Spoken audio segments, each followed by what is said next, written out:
हम अपने जीवन से संतुष्ट क्यों नहीं हैं? असल कारण क्या है? मेरे अनुभव के अकॉर्डिंग असल कारण हमारी शिकायतें हैं। जो हमारे पास मौजूद है, हम उससे संतुष्ट हो ही नहीं सकते। हमें कुछ और की अभिलाषा, कुछ और की आशा जीवन में धक्का दिए जा रही है और हम बीमार, रुग्ण और शिकायत से भरे पड़े हैं। इसी से रिलेटेड एक आज कहानी सुनते हैं। एक बड़ा धनी आदमी था। वह हर जगह डोनेशन करता रहता था। तो उस धनी आदमी ने भिखारियों के लिए एक योजना बनाई कि जो जितना ज़्यादा गरीब होगा या भिखारी होगा, जिसकी बड़ी फैमिली होगी, उसको उस हिसाब से निश्चित रूप से पर मंथ दान दिया जाएगा। तो भिखारी भी बहुत ज़्यादा खुश हो गए थे। भिखारियों के लिए जिसका जितना बड़ा परिवार होता उसको उतनी ज़्यादा रकम दी जाती और जिसका जितना छोटा परिवार होता उस भिखारी को उतनी रकम दी जाती। एक भिखारी था जिसका परिवार बहुत ज़्यादा बड़ा था, तो उसको 50 रुपये पर मंथ बांध दिया गया था कि हर महीने आए और 50 रुपये लेकर ये चला जाए। तो ऐसा ही हर महीने होता। भिखारी, वह सबसे गरीब भिखारी, जाता, अपने 50 रुपये लेता और अपने घर वापस चला जाता। ऐसे कई साल चलता रहा। अचानक उस धनपति के बिजनेस में कुछ नुकसान हो गया, उसकी कमाई बहुत कम हो गई।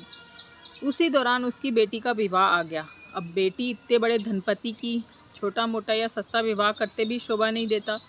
उसने सोचा कि जहाँ भी वो दान करता है वहाँ से 50% की कटौती करके पैसा जमा किया जाए और बेटी का विवाह बहुत खुशी खुशी और अच्छा धूमधाम से किया जाए।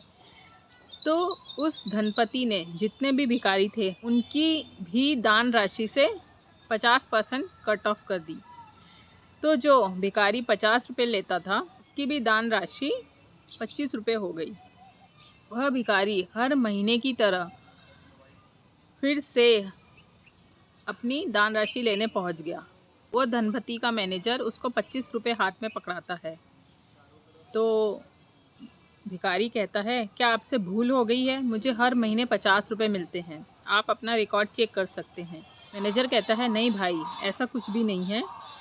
बिजनेस में बहुत बड़ा नुकसान हो गया है और हर किसी की राशि से 50% कट करके अब से दिया जाएगा। तो मैनेजर ने उसको कटौती का कारण बताया कि धंधे में बहुत बड़ा नुकसान हो गया है और मालिक के बेटी का विवाह है, इसलिए धन की बचत की जा रही है। वह भिखारी इतना ज़्यादा क्रोधित और इतना ज़्यादा बेचैन हो गया कि ये मेरे पैसे हैं, इसमें से कटौती कैसे हो गई। कई वर्षों से उसको लगातार ये पैसे मिल रहे थे, तो उसे यह महसूस होता था कि उसकी कोई पेंशन लगी हुई है, ये उसी के पैसे हैं। तो भिखारी इतने ज़ोर से गुस्सा किया और टेबल पर वह 25 रुपये पटका। तुम मेरे पैसे कैसे काट सकते हो? ये मेरे पैसे हैं। क्या इन पैसों से धनपति की लड़की की शादी की जाएगी? क्या इन पैसों से मालिक करोड़पति हो जाएगा? ये मेरे पैसे हैं, ये पैसे कैसे काट सकते हैं? बहुत ज़्यादा भिखारी आग बबूला हो गया। ये मेरे पैसे हैं। उस भिखारी ने अपना अधिकार समझ लिया था, जैसे उसको पर मंथ कोई पेंशन लगी हो। वह भूल ही गया था कि मैं भिखारी हूँ। पुराने ज़माने में 10, 20, 50 रुपये की भी 5 लाख जितनी वैल्यू होती थी। वह भिखारी बहुत ज़्यादा अड़चन में फंस गया। वह मैनेजर से कहता है कि मुझे अपने मालिक से बात करवाओ, मैं तुम्हारे मालिक से बात करूँगा।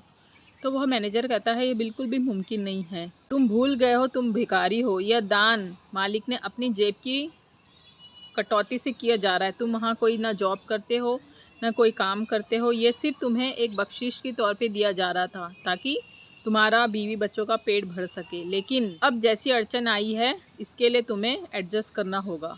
वह भिखारी समझने को ही रेडी नहीं।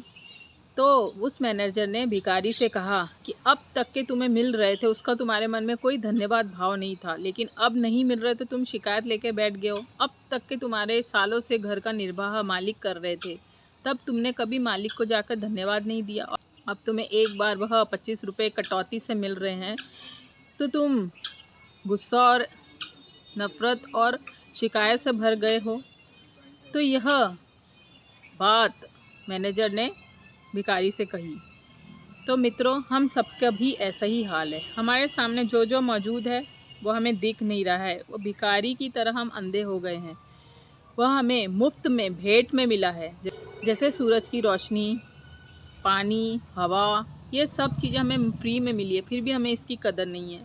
हमारे घरों में हाउसवाइफ तमाम तरह के कष्ट सहन करके पूरे घर चलाती हैं, खाना पकाती हैं, कपड़े धोती हैं, हर एक घर के काम करती हैं, फिर भी हमारे मन में उनके प्रति कोई कृतज्ञता महसूस नहीं होती।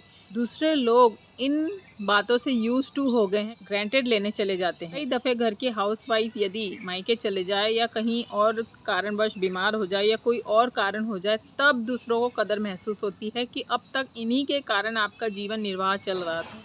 छोटी से छोटी चीज़ के प्रति हम कृतज्ञ नहीं हैं। अगर हम जब भी छोटी से छोटी चीज़ के प्रति कृतज्ञ महसूस नहीं करेंगे तो हमारे सामने बड़े से बड़े आनंद कभी नहीं हमारे पास आ सकते हैं। हम दुख के प्रति हमेशा शिकायत करते हैं, लेकिन सुख के प्रति हम कभी धन्यवाद प्रकट नहीं करते।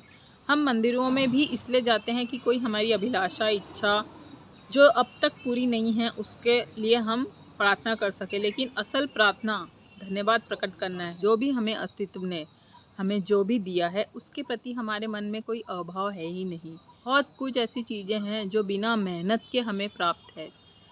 तो दोस्तों, वह एक एक चीज़ ढूंढें जो आपको बेवजह मुफ्त में मिली हुई है, उसके प्रति अभाव प्रकट करें। रोज़ रात को सोने से पहले कुछ बातें, दिन भर में आपने क्या किया है, आपको किसके प्रति शिकायत है, किसके प्रति धन्यवाद है, उसके बारे में सोचें।